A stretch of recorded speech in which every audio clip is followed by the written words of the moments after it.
공자는 사람이 세상을 살아가는 데 있어서 자기에게 상대로부터 충고나 단점의 말을 들었을 때는 귀에 거슬리겠지만은 무조건 거부하지 말고 잠깐만이라도 상대의 말을 깊이 음미해 보라고 했습니다. 공자의 어려운 한자어를 쉽게 풀이했습니다. 그렇습니다.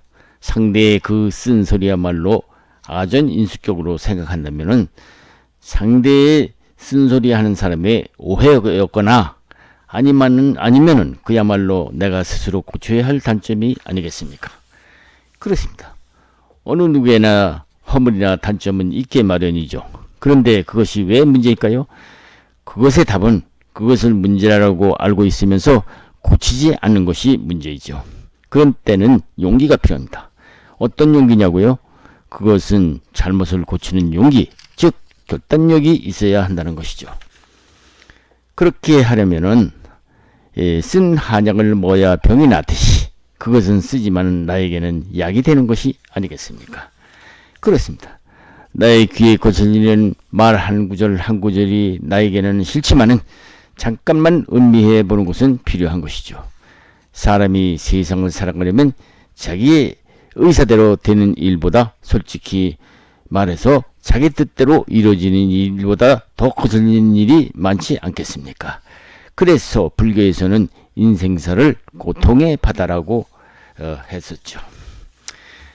책은담에서는 사람이 이 세상을 살아가는데 자기의 뜻대로 되지 않는다고 이 세상 살아가는 것이 고해라고 했지만은 그것을 고해로만 받아들이지 말고 자신의 능력은 키우려는 기반으로 삼으라고 했죠. 그렇습니다.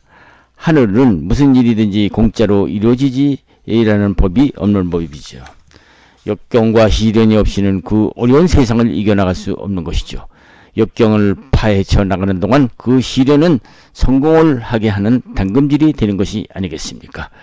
비바람에 흔들리고 젖는 시련을 겪으면서 꽃은 피우듯이 인생은 역경과 시련과 과정을 통해서 다가오는 것이죠. 그렇습니다. 지금 당장 일이 해결되지 않는다고 막무가내로 밀고 나갈 것이 아니라 그럴 때는 원점으로 돌아가서 문제점을 다시 점검해보고 다시 새롭게 시작해 보는 것이 문제의 해결 방법이겠죠. 책은담은 이렇게 얘기하고 있습니다. 한번 읽어봅시다. 들리는 귀마다 거슬리는 말만 들리고 내 마음속에는 모든 것이 뜻대로 되지 않을 때는 그것을 약으로 알고 자기의 독과 행실을 갈고 닦는 것이 닦는 숫돌이 되라. 만일 어떤 자들이 내 귀만 즐겁게만 해주는 자가 있다면 그것은 침새 독속에 묻혀 사는 것과 같다. 여기서 책은담에는 숫돌이란 말이 나오고요.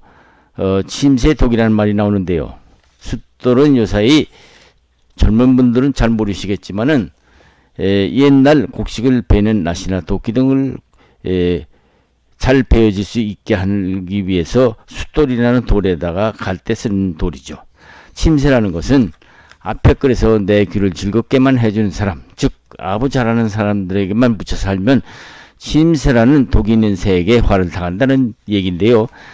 책은담 원문에서는 독 있는 침새에다 덧붙여 그 독조의 그림자가 진약은 음식만 먹어도 죽는다는 전설에서 전설의 새를 말한다고 하죠. 이만 책은담 6번째 이야기를 마치겠습니다.